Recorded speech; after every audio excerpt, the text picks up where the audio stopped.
When I was a kid, I was a hard kid to discipline. Early on, I realized that spanking really was not that big of a deal. It hurt for about 5 minutes, and then I could just go move on and go play. It was like the least punishing punishment in the world for me as a kid. So I would really bring out the waterworks and pretend that it really hurt, pretend I was really scared, so that they would spank me every time I got in trouble, and then I could just move on. Eventually, my parents figured out what I was doing, and they said, okay, we got to change tactics. Spanking does not work on this little dude. So they realized that the thing I feared more than anything else in the world was losing access to my Game Boy, because then I couldn't play Pokemon Gold and Silver. So then every time I acted up, they would take away all of my Pokemon cards, my Pokemon games, my Pokemon toys, everything like that. And from that moment on, I was just constantly living in fear of breaking a rule and losing access to Pokemon. When you were a kid, it might have been something totally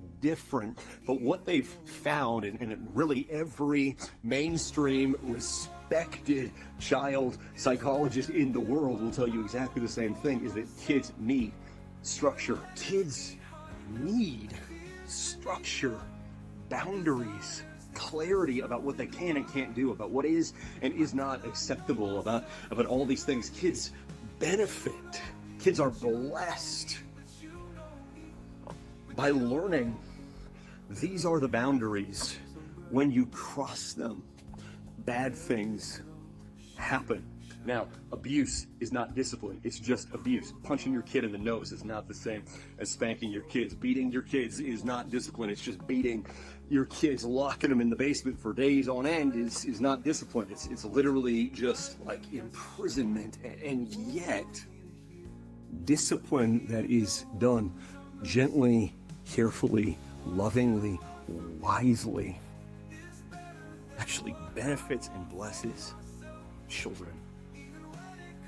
Even if you don't do it perfectly, even if you're not perfectly consistent, even if you go the wrong direction some way, your children benefit from the boundaries that you set and the clarity you provided. It helps them see how to live.